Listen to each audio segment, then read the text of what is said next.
plus ds plus e. You understand that? So you basically in the example. This is the example. Just what the power 3. No, I'm saying, you see, like, if you are doing maths, you don't prove everything. You only prove, if you prove enough, then you say induction.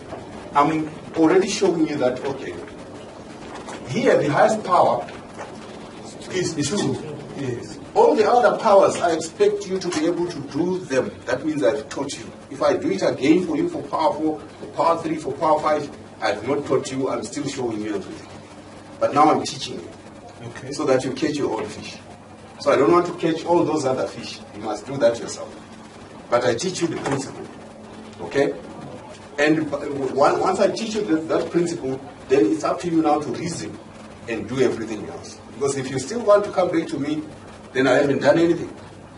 And I don't believe in that. So this is good enough. I won't even do the 1 to the 3 or to the 4, but I'll explain everything here. Let me explain. If your denominator has a power n, then your numerator, this is your denominator, has power n. Then your numerator must have a power n minus 1. If it's squared, that means the highest power there is 2. So the highest power in the numerator, which means here it is 2. And this leads to what? Sorry, it's the other way around. This is 2, and this must be what?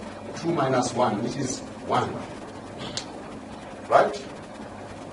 So that's why I have an S. If it's simply S, then it's the power what? 1. Okay.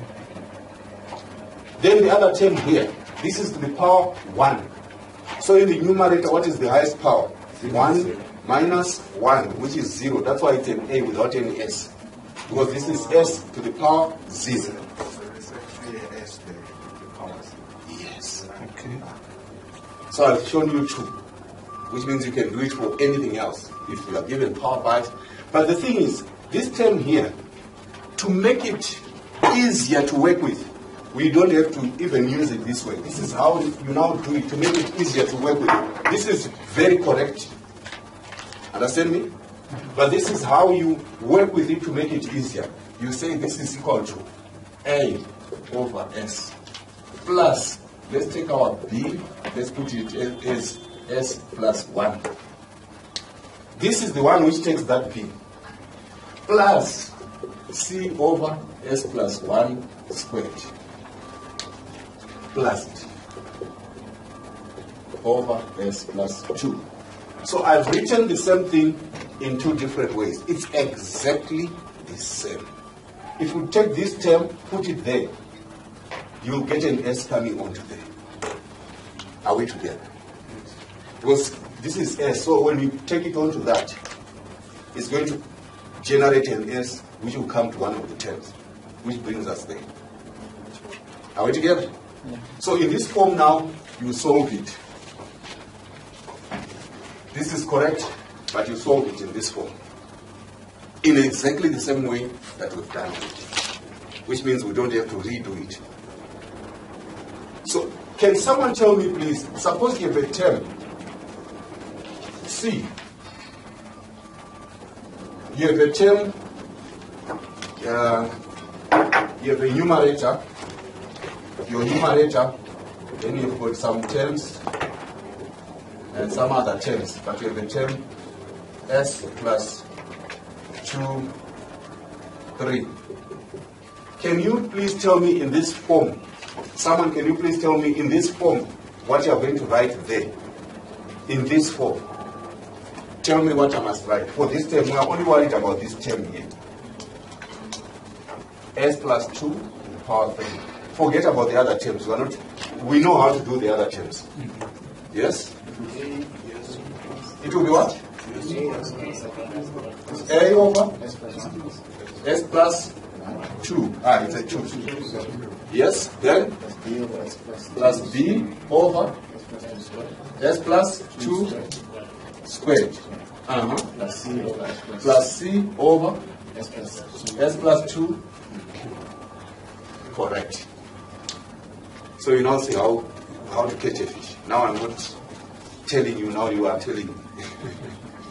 Yes. The top one and the one which you scratch, you put across there. And Is correct, yes. the below one, that B over S plus 1 and that C over S plus 1 squared. This is equivalent to BS plus C over just S plus 1 squared. In other words, if you have a repeated term, it generates two constants.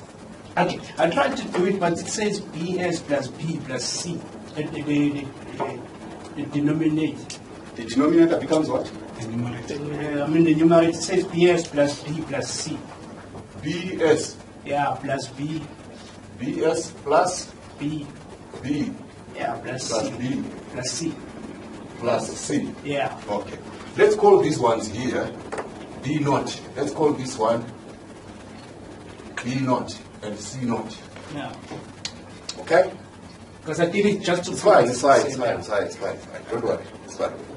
So the ones that you have written, we've given them these names. Are we together? Let's now equate. Let's call B naught is equal to B. So in place of B naught plus B naught S, we'll write B. Is that fine? Okay. All right. Let's now also say B naught plus C naught is equal to C. So in place of B naught plus C naught, we are going to write C. What are we going to write? That. Same name? Yeah. Yes. Okay, so in other words, you added B and C and make a single constant. These are constants, so constants are constants. Don't worry about it. Okay. So Because B, when we say B, we didn't fix it to say B is not a value. It's a value that we are going to find. Okay? No, I understand. So if everyone, I'm saying BS plus B plus C, it's the same as saying BS plus C. Because this is, remember, this is a value, this is a value. Yeah. So since they are not multiplying any S, Yeah. you can add them together. Whatever the final value you get is the one which the other person has gotten. So you've all found the same thing. Okay. Even if there's a lot of them, as long as they are constant, I can put them in one. That's why I said write it in this term, but I was showing you the background to it. Then I say write it in this form. No. But it's the same thing. Okay? Right. So partial fractions, we have dealt with them. Let's move quickly to block diagram.